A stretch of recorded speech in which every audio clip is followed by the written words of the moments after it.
Matrimonial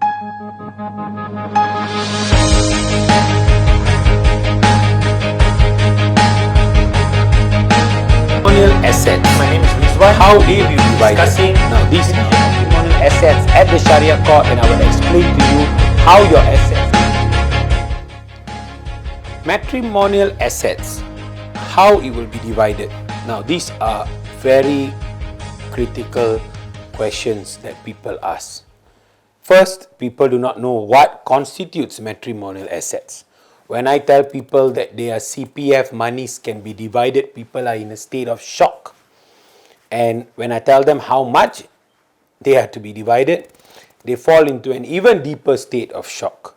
So we must understand this concept, at least before we are married or whilst we are married, and not just when the bad news comes. So it is very important to first understand what constitutes matrimonial assets. So matrimonial assets can be anything you own, from the car to bank accounts to cryptocurrency to properties to shares, stocks, and so on and so forth.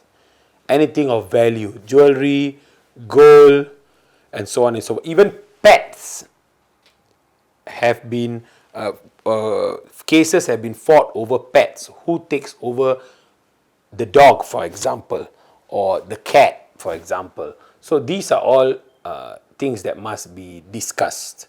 We must understand it. So today we are going to focus on division of matrimonial assets at the Sharia court.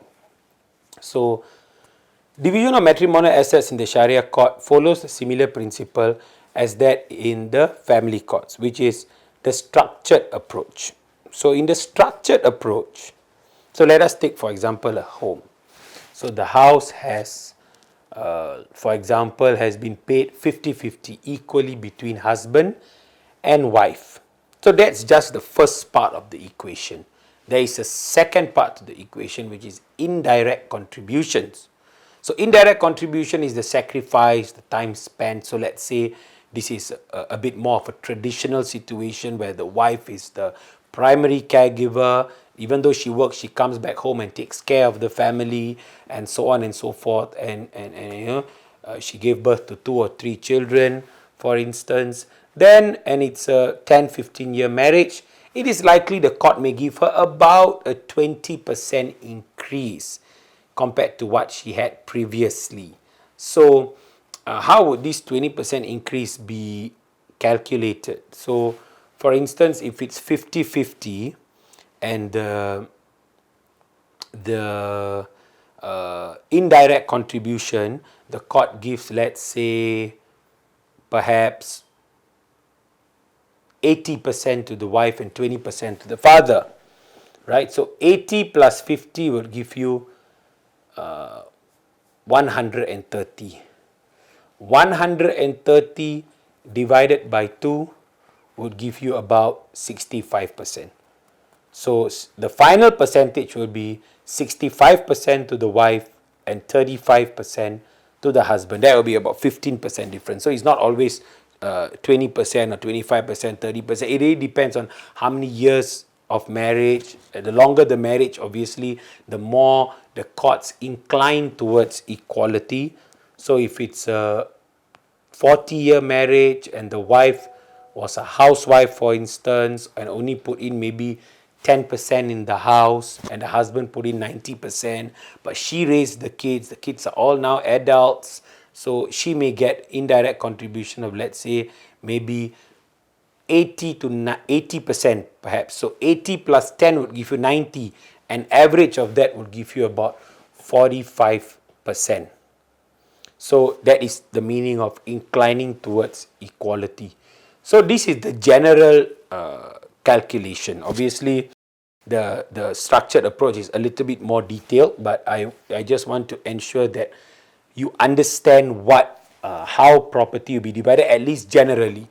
For detailed specific advice, you will have to meet the lawyer and you will have to go through, because indirect financial contributions are also factored in this ANJ, ANK table, this structured approach that we derive from the High Court case of ANJ and ANK.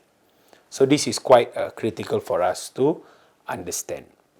Now, similarly, your CPF would also be divided in that manner. Now, so for example, let's say the husband's ordinary account, Medisave and special account totals to maybe 100,000. The wife's Medisave, special account and OA totals to, let's say, about 100,000. So they are equal. So again, the first part of the table, the direct contribution is 50-50. Now the same indirect contribution which was given to the wife earlier, let's say in this scenario 80%, the same indirect contribution will be given there. So let's say in that situation, again is 65-35, the CPF monies will be divided in that manner. So that's generally how division of matrimonial assets is done. Where there is a business, there will be it is also liable to be divided. It depends whether the court will divide the business or ask one of the parties to compensate the other party by giving that party a sum of the net value of the business. So there are many ways to go about division of matrimonial asset. It's not always a must to sell the house. The house can be transferred. One party can buy over the share of the other party. So there are different formulas that work, you know.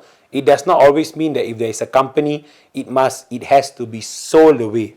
It does not need to be the case. It can be given to one party with the other party compensating. So normally what happens is we put everything in a table.